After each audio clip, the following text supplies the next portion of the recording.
Konnichiwa guys! Welcome to our newly started channel Loops of Biology and I am Yogiraj Jakkal mentoring the subject biology to you guys.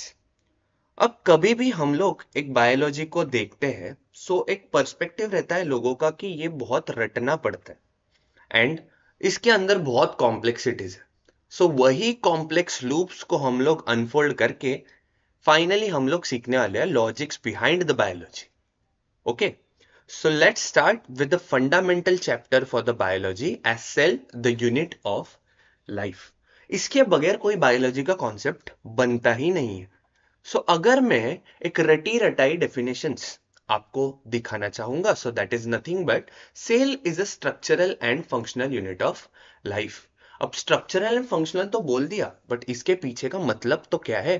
सो अगर मैं structural बोलूंगा so every organism is made up of cell. If the organism is made up of only a single cell, so that is nothing but my unicellular organisms. So अब unicellular organisms के अंदर there is only a presence of single cell. अब ये single cell दो type के हो सकते हैं, ठीक है. तो इसमें there are two basic categories of the cell. ये कैसा टेढ़ा मेढ़ा हो गया, जरा ठीक कर देते. So there are two basic category of the cell. First one is your prokaryotic cell. That is nothing but अब ये carry on is nothing but my nucleus. और प्रो जो आईफोन प्रो मैक्स रहता है वो तो एडवांस वर्जन है but cell के अंदर this is my primitive version. So primitive type of nucleus is nothing but your prokaryotic cell. अब ये प्रिमिटिव टाइप होता क्या है. अगर मैं एक सेल को एज अ हॉल कंसिडर करता हूं सो ये हॉल को चार दीवारें तो है that is present of the cell membrane but cell के अंदर there are no different compartment for performing any specific functions. So that's why the prokaryotic cell is also called as primitive type of cell. वही अगर मैं advance चीज की बात करूंगा so that is nothing but eukaryotic cell. अब ये eukaryotic cell में डेवलप्ड न्यूक्लियस रहने वाला है. अब डेवलप्ड न्यूक्लियस जब हम लोग बोलेंगे दैट मीन्स सेल के अंदर एक कोई नया कंपार्टमेंट ऐड हो गया और ये कंपार्टमेंट कब बनेगा जब उसको अलग से चार दीवारें आएंगे. So that means your nucleus is going to have nuclear membrane. So इसके अराउंड क्या रहने वाला है गाइस, न्यूक्लियर मेम्ब्रेन. वही अगर मैं मल्टी सेल्यूलर ऑर्गेनिजम्स की बात करूंगा सो मल्टी सेल्यूलर में there is only one type of cell can be seen that is only eukaryotic cell. अगर मैं हर एक सेल के ऊपर एग्जांपल ले लूं so prokaryotic unicellular can be acting as your bacteria. वही अगर eukaryotic cell in unicellular it can be your case of yeast. और वही अगर मल्टी सेल्युलर यूकैरियोटिक सेल देखता हूं so that is nothing but your animal and plants. यहां तक कुछ डाउट गाइस? जो भी डाउट्स होंगे आप कमेंट में मेंशन कर सकते हो.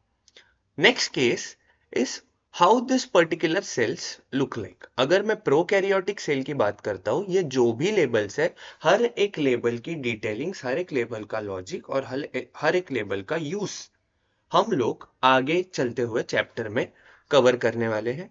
सो this prokaryotic cell is only present in case of unicellular organisms. वही अगर मैं यूकैरियोटिक सेल की बात करूंगा so there were two different category. It can be present in unicellular और सारे के सारे मल्टी सेल्युलर में तो है ही है. So eukaryotes in multicellular. यहां तक कुछ doubt? So moving to the next part of the definition, that is functional approach. अगर मैं फंक्शनल अप्रोच के ऊपर बात करूंगा, so there is a term called as metabolism. कोई भी सेल के अंदर हम लोग क्या कंसीडर कर रहे हैं? एक केस ऑफ मेटाबॉलिज्म। अब मेटाबॉलिज्म में अगर हम कभी भी इस टर्म को पढ़ रहे हैं, so this is the process comprised of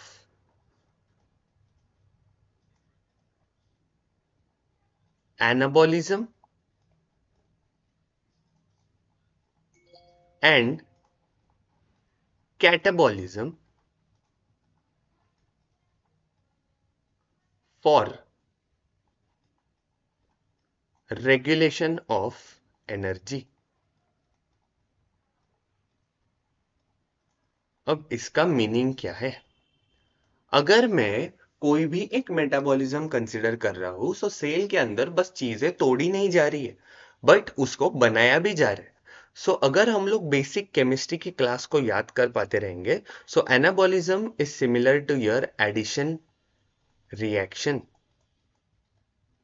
वही अगर मैं कैटाबॉलिज्म की बात करूंगा, so that is like your decomposition reaction.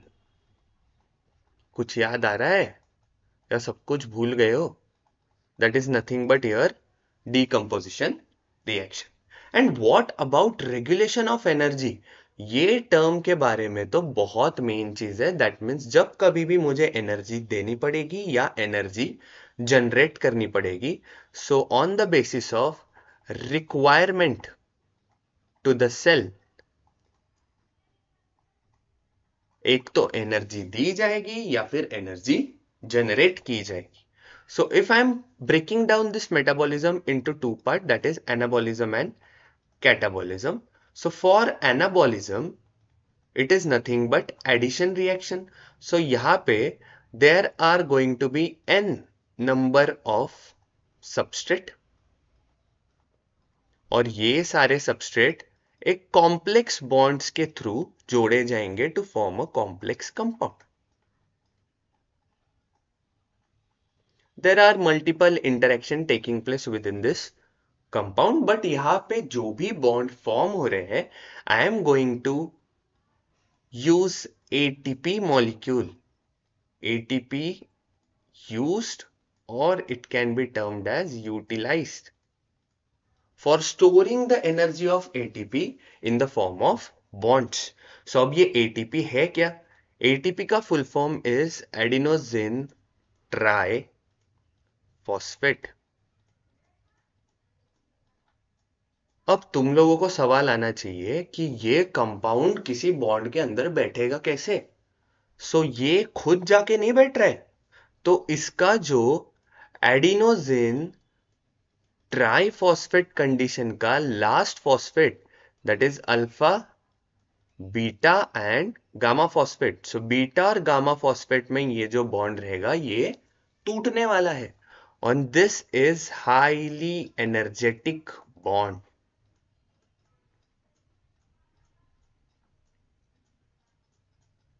Energetic bond.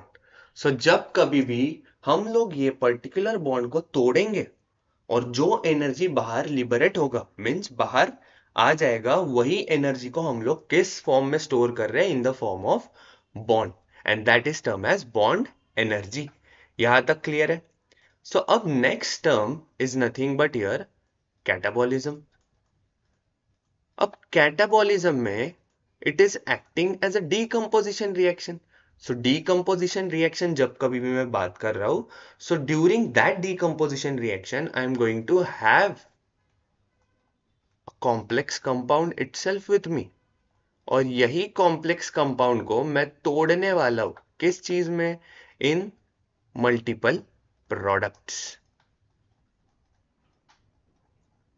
जब कभी भी सबस्ट्रेट एक है, प्रोडक्ट मल्टीपल है, ऐसे टाइम पे the process is called as my catabolism. अब यहां पे जब बॉन्ड ब्रेक होंगे, यहां पे क्या हो जाएगा? Bond breaking, and during that bond break, the energy which is liberated out, it is in the form of ATP. So ATP formation में ये सारी की सारी एनर्जी क्या होगी, डाइवर्ट हो जाएगी.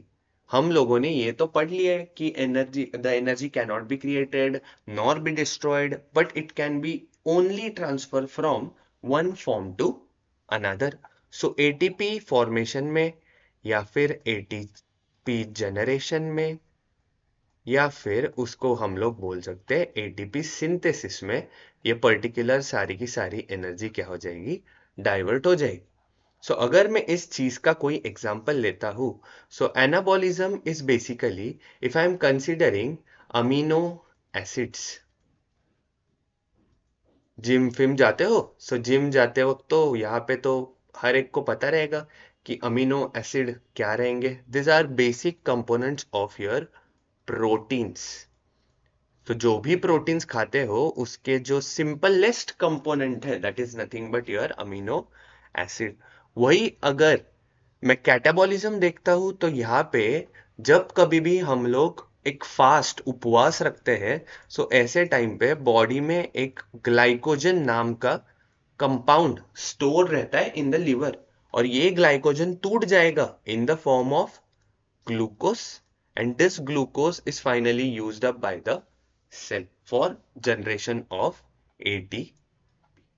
यहां तक कुछ डाउट गाइस? अब फंक्शनल एस्पेक्ट पे और डिटेल बात करने से पहले हम लोग एक बार basic structure of the cell देख लेते हैं. सो अब बेसिक स्ट्रक्चर में first of all that is a cell membrane. ये क्या थी, मैंने जैसे बताया था, कोई भी सेल की बाउंड्री, ठीक है, उसके बाजू में दिया गया चार दीवारों का घर is nothing but my cell membrane. So दीवारों को हम लोग कंसिडर कर सकते हैं सेल मेम्ब्रेन. अब अंदर क्या रहेगी, हवा रहेगी, फ्लोर रहेगा, and floor of the cell is called as ground substance. जो क्या रहने वाला है किसी भी सेल के अंदर, साइटोप्लाज्म. अब ये ground substance is basically in a colloidal nature. अब कोलॉइडल नेचर जब कभी भी वर्ड आएगा, दैट मीन्स कोई सॉल्यूशन हम लोग एक स्लरी के फॉर्म में बनाते हैं. दैट मीन्स हम लोग सॉल्वेंट, पानी तो बहुत ज्यादा लेंगे बट उसके अंदर सोल्यूट भी उतने ही डालेंगे. Means whenever the number of solutes are more within a solution, that condition is nothing but your colloidal nature. अब सेल की एक्टिविटी कंप्लीटली गवर्न करने के लिए there is one compartment called chief of the cell, and this chief is nothing but your nucleus. ये nucleus सारी की सारी activity of the cell को क्या करेगा, गवर्न करेगा. अब नेक्स्ट अप्रोच में अगर मैं कोई सेल के फंक्शंस देखता हूं, so first and major function is nothing but your protein synthesis. अब क्या होता है प्रोटीन सिंथेसिस? सो जब कभी भी छोटे छोटे अमीनो एसिड के सीक्वेंस एक दूसरे को ज्वाइन किए जाएंगे, so that is going to form my protein. और प्रोटीन सिंथेसिस इतना जरूरी क्यों है? बिकॉज ऑल द एंजाइम्स और बायो कैटेलिस्ट और एनी बायोमोलिक्यूल्स जिसकी हम लोग डिटेल में स्टडी करने वाले हैं, सो ये बायोमोलिक्यूल्स कंप्लीटली किससे बने हैं? प्रोटीन से. Then cell surface receptors are also made up of protein. Then there are some channels, transporters, many of the things. So all are basically made up of proteins. Next case is ये proteins को modify करना पड़ता है. So there should be protein modification unit. अब protein तो बन गए और उसको बनाने के लिए ये भाई साहब काम में आ गए, that is nothing but your ribosome. But finally ये जो प्रोटीन बने हैं वो किससे होके गुजरेंगे? That is endoplasmic reticulum and Golgi complex, या गोल्जी apparatus, या गोल्जी बॉडीज, कुछ भी बोल सकते हो. So finally for protein modification there are two components, ER that is endoplasmic reticulum and GA that is Golgi apparatus. So in third case there can be lipid synthesis and modification is also taking place. So जो दीवार बनी है वो सारी किससे बनी है? Lipid से ही बनी है। सो ये दीवार की जब स्टडी करेंगे तब समझेगा ये अंबुजा सीमेंट से बनी है या लिपिड से बनी है guys. So fourth case is completely based on the nucleic acid synthesis. अब ये न्यूक्लिक एसिड होता क्या है? सेल के अंदर हम लोगों ने पढ़ा है कि यहाँ पे एक डीएनए नाम की कोई चीज रहती है और डीएनए के अंदर सारा का सारा डेटा स्टोर्ड है। सो ये डीएनए एक तो खुद में कन्वर्ट हो जाएगा या फिर खुद को किस में कन्वर्ट करेगा? आरएनए के अंदर। And this are nothing but my nucleic acid. ये छोड़ के सेल अपना सेल डिवीजन भी परफॉर्म कर सकता है depending on the cell division भी परफॉर्म कर सकता है डिपेंडिंग ऑन कि आजू बाजू के कंडीशंस कैसे हैं। Whether the cell is damage, is there any requirement of the cell division, कोई अच्छा खासा न्यूट्रिएंट्स है आजू बाजू में जहां पे सेल खुद से डिवाइड कर पाए। तो ये सारी चीजें जब कभी भी कंसिडरेशन में आएंगे then and then only the cell division will be perform.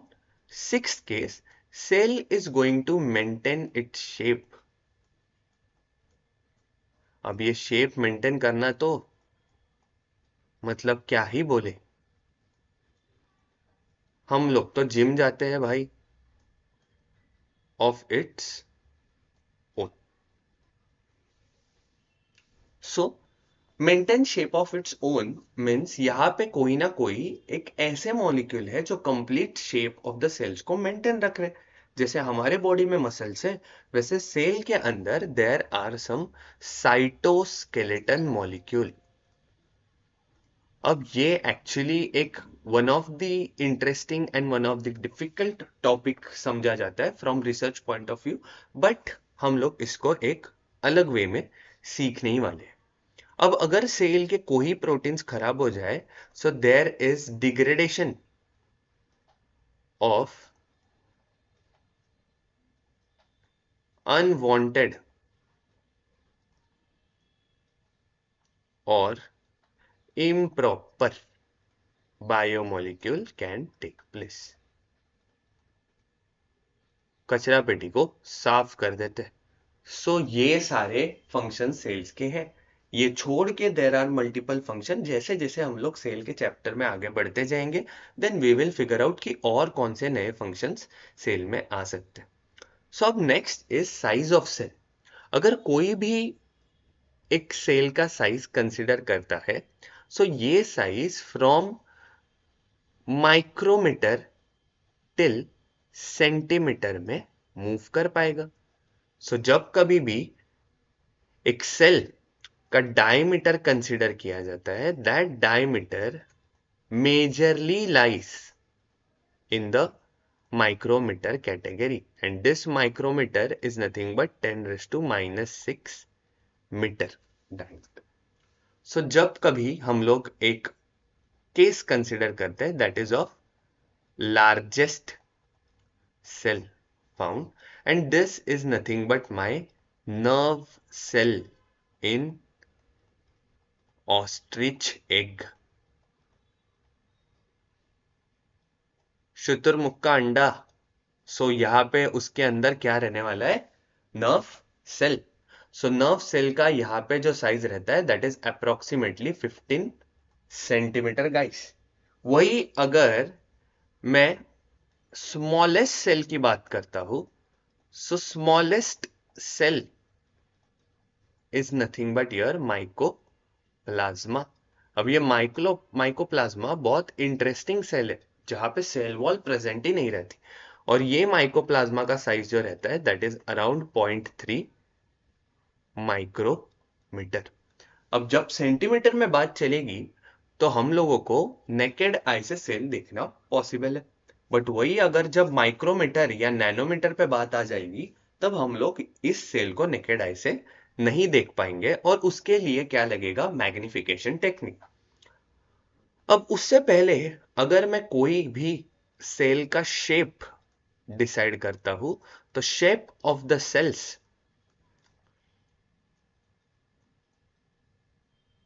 is going to be in a different form. One can be circular or spherical or rod shape or comma shape or spiral, etc. So there are different shapes of the cell. यहां तक कुछ doubt guys? यहां तक सब कुछ clear?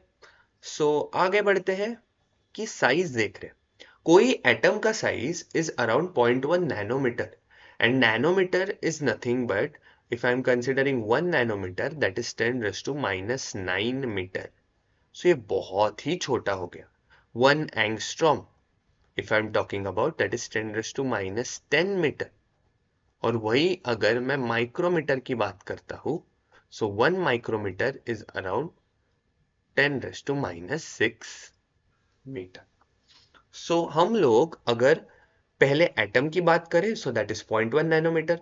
वही धीरे धीरे प्रोटीन और लिपिड्स की अगर बात की जाए so that is belonging in the nanometre category. So this are nothing but my bio molecule. अब आगे जाके जैसे जैसे हम लोग सेल्स को देखते हुए जाएंगे उसमें bacteria is belonging to 1 micrometer category. So starting from your cell, this cell is of 1 micrometer diameter and that requires, as I said, light microscope for the magnifying studies. आगे जैसे जैसे जाते जाएंगे कुछ सेल्स का साइज बड़ा है, जैसे कि ऑस्ट्रिच का एग हो गया, चिकन एग हो गया, फ्रॉग सेल हो गया, and those are nothing but coming under your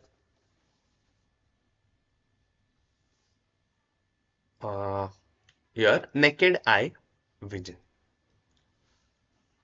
so आगे जाके हम लोग अगर मैग्नीफाइंग ऑफ द सेल्स पे बात करें, सो फॉर मैग्नीफाइंग टेक्निक्स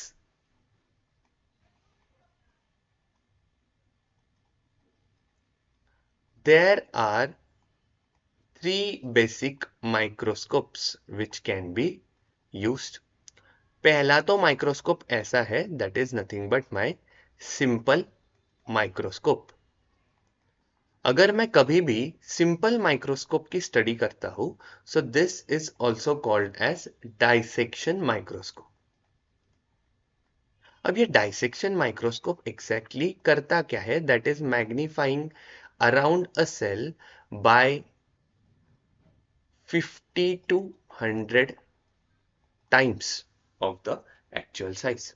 जब कभी भी हम लोग कोई एनिमल या प्लांट का डाइसेक्शन कर रहे हैं और उसके सेल सरफेस को हमको डिटेल में स्टडी करना है, so detailing of the surface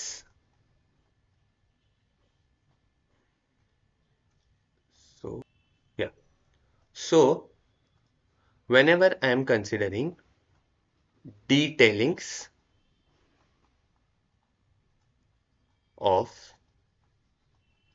surface अगर चेक करना चाहते हैं तो हम लोगों को क्या यूज करना है? सिंपल माइक्रोस्कोप और dissection microscope that comprise of only one magnifying lens. But उसी चीज को हम लोगों को और डिटेल में स्टडी करना है where I am actually considering a microscope called as compound microscope. So यहां पे कोई भी अगर मैं कंपाउंड माइक्रोस्कोप चेक करता हूं सो कंपाउंड माइक्रोस्कोप को हम लोग क्या बोल सकते हैं? As a light microscope. So यहां पे ये हटा देते पहले। So second case is nothing but my compound microscope, जिसी को दूसरा नाम है light microscope, which is carrying magnification of around micrometer size object and for around 1000 times or more magnification. So अब ये completely based है on the principle of optics. ठीक है, कोई भी रेज अगर प्रिंसिपल एक्सिस को पैरेलल जा रहे हैं सो आफ्टर रिफ्लेक्शन और refraction they are going to focus on a focal point. Completely based on this aspect the particular working of compound microscope occurs. ठीक है, it depends on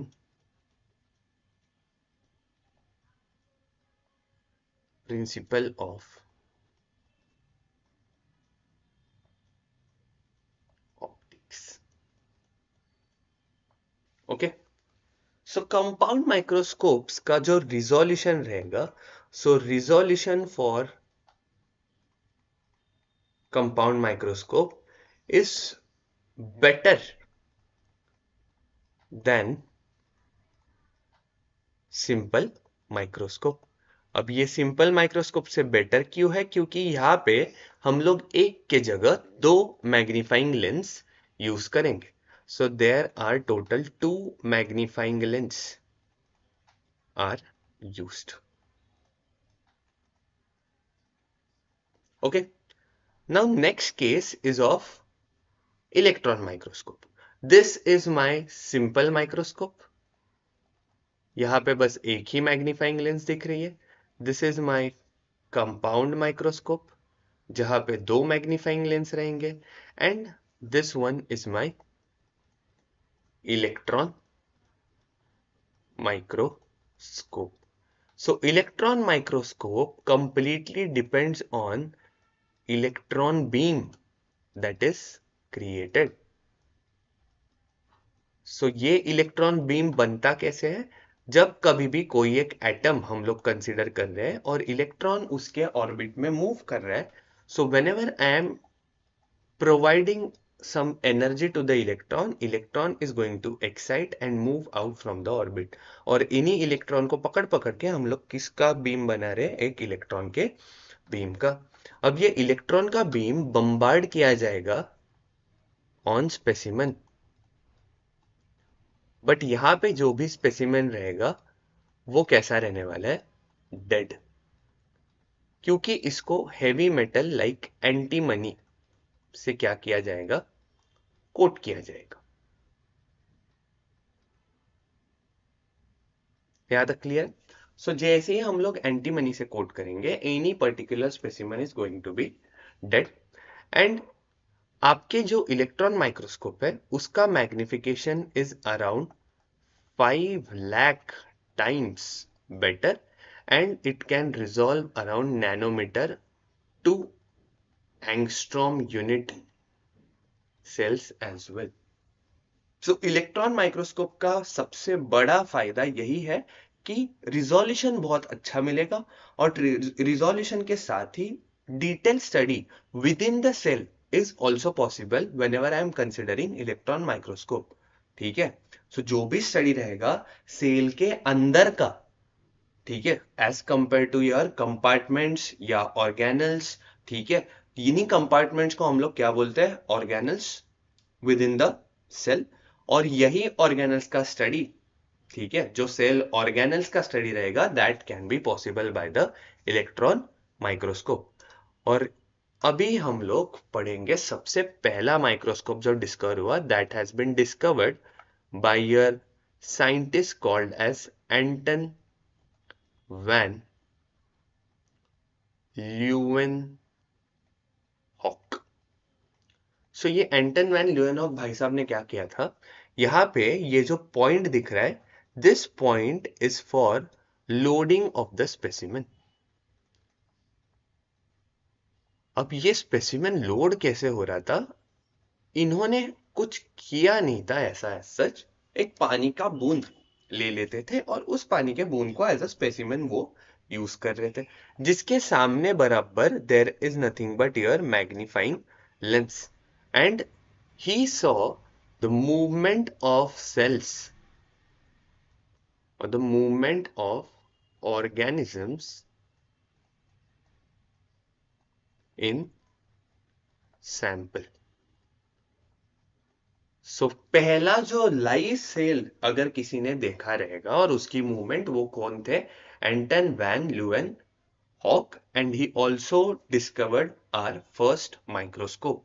so microscope का study इसलिए important था क्योंकि cell का size तो micrometer में है, बट इस माइक्रोमीटर साइज को हम लोग नेकेड आई से नहीं देख पा रहे थे। So for the better resolution हम लोगों ने किसका डिस्कवरी किया है? Of microscope. यहां तक कुछ डाउट गाइस? कोई भी डाउट रहेगा कमेंट में डाल दीजिएगा, and please like share and subscribe to our channel, because तुम्हारा सपोर्ट ही सबसे अहमियत रखने वाला है हमारे चैनल के आगे बढ़ने के लिए। ठीक है। और जैसे जैसे ये चैनल आगे बढ़ेगा हम लोग और ज्यादा interesting topic in a different logical manner, ठीक है, अप्रोच करते जाएंगे। This is the fundamental part of biology, so it can be a slightly boring for you, but ये अगर एक बार दिमाग में फिक्स हो गया तो आगे की चीजें बहुत सिंपल लगने लगेंगे। Please like share and subscribe to the channel guys. Thank you so much.